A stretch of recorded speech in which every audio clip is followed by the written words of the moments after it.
Hi everyone, Scrappy here with an update on the stamp organization project.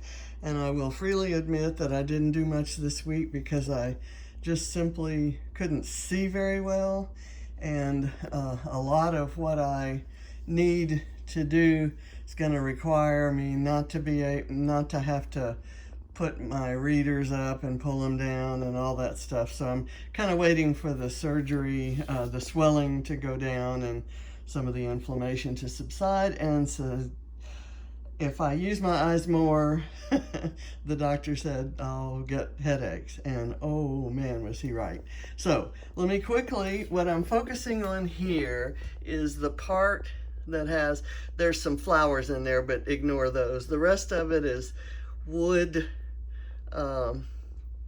stamps, and they're ones that I have to go through and see if I'm going to keep them and see how I'm going to use them and kind of divide them up. But I'm leaving that to last.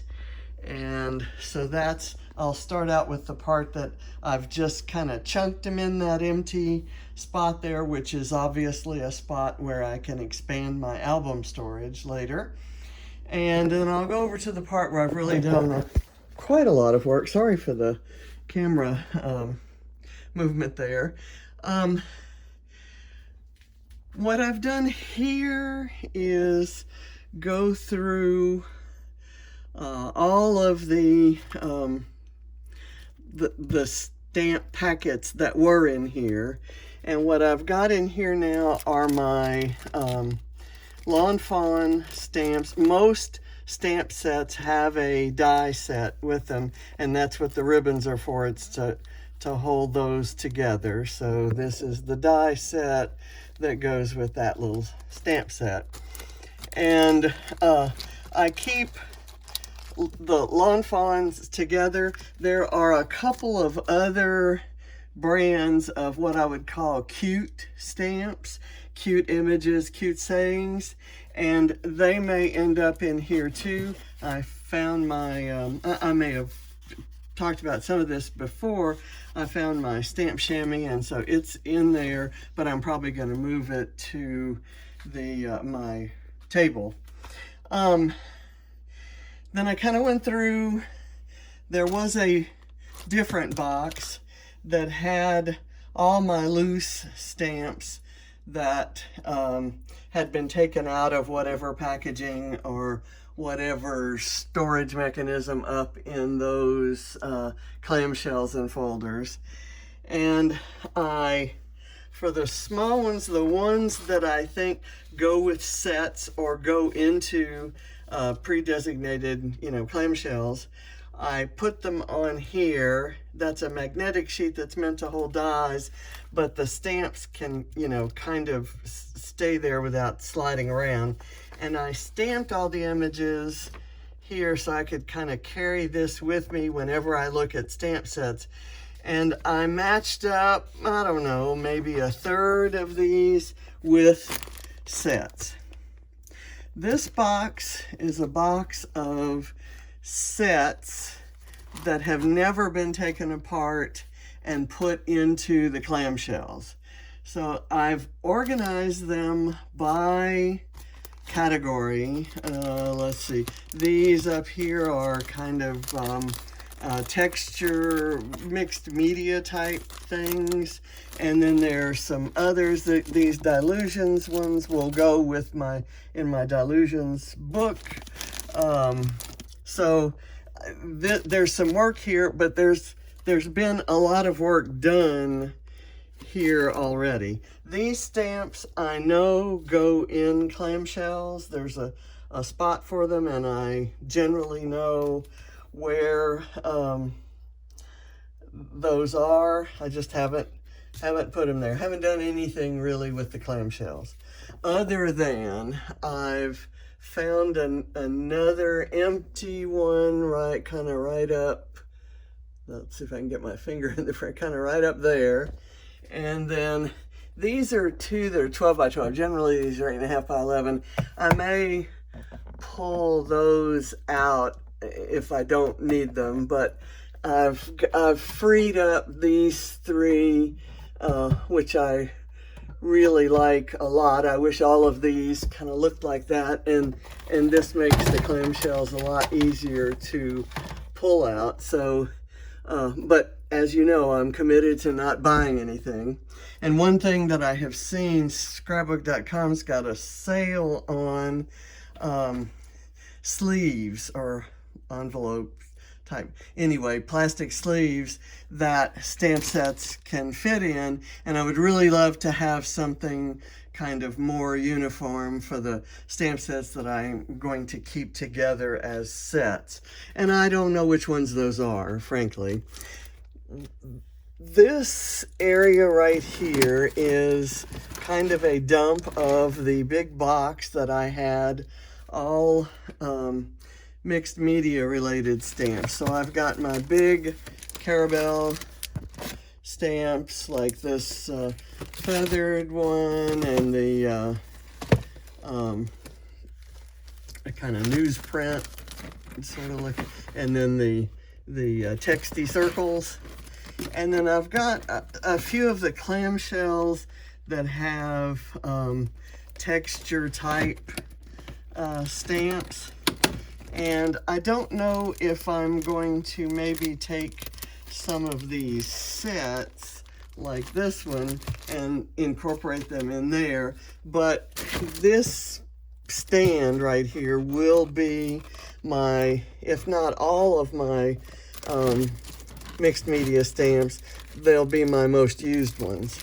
Now these foam stamps from Donna Downey that were for a class that I signed up for and have never watched.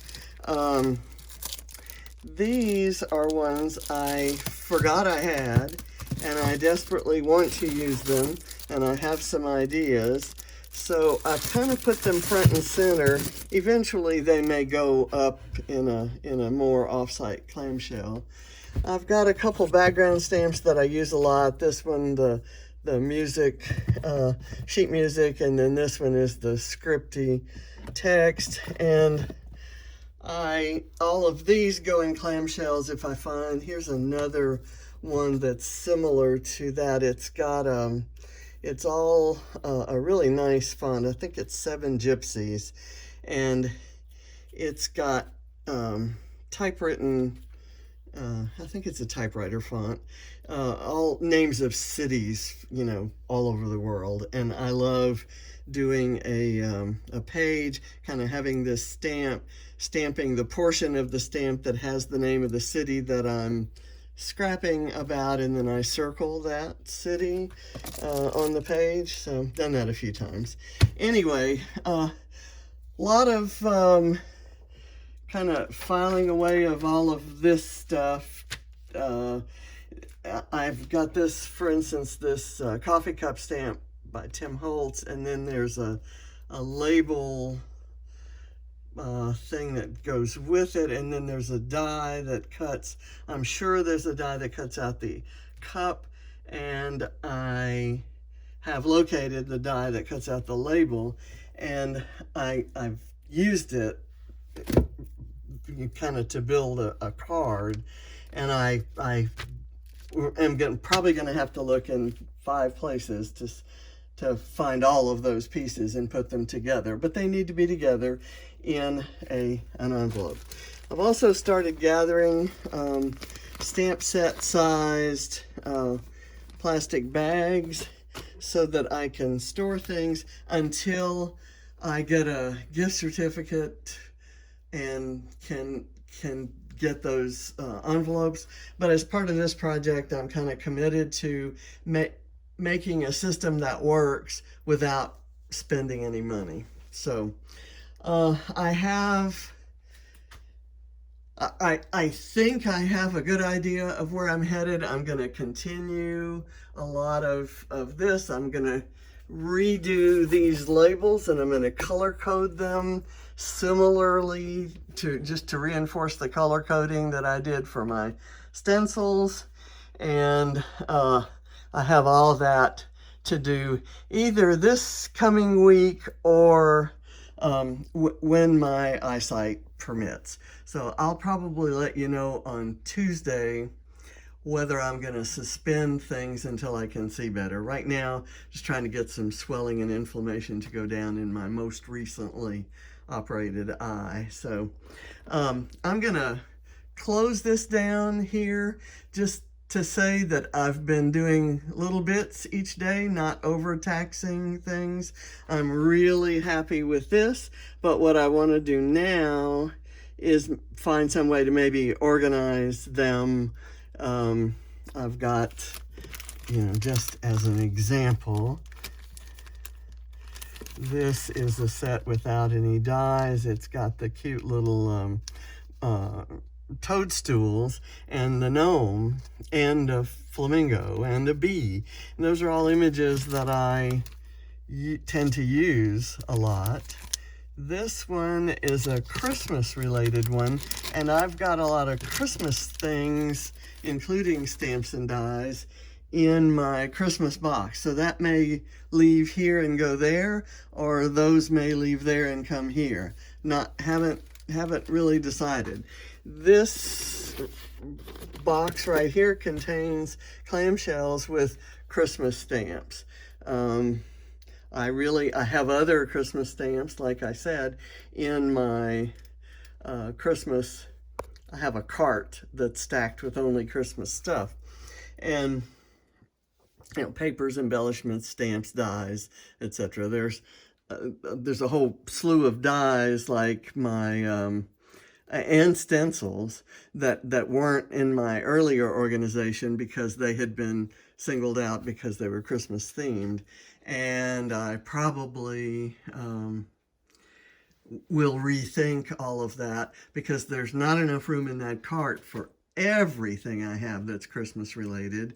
And so I probably need to pull those things out and put them in a place that's easy to access. So maybe I have one of these boxes or one or two, and maybe I have some division and some way to identify them and kind of pull them out. So these are the kinds of thought processes I'm going through, and as soon as I'm able to make some progress. I haven't been doing a lot of scrapping or organizing lately, to be honest. So I will let you go. I'll see you on Tuesday with an update of some sort. Thank you so much for watching and following along. I love getting the notes that I get from you, kind of telling me what challenges you're encountering as you organize your own supplies, and I'll try to respond to as many of those as I possibly can. Thank you. Bye.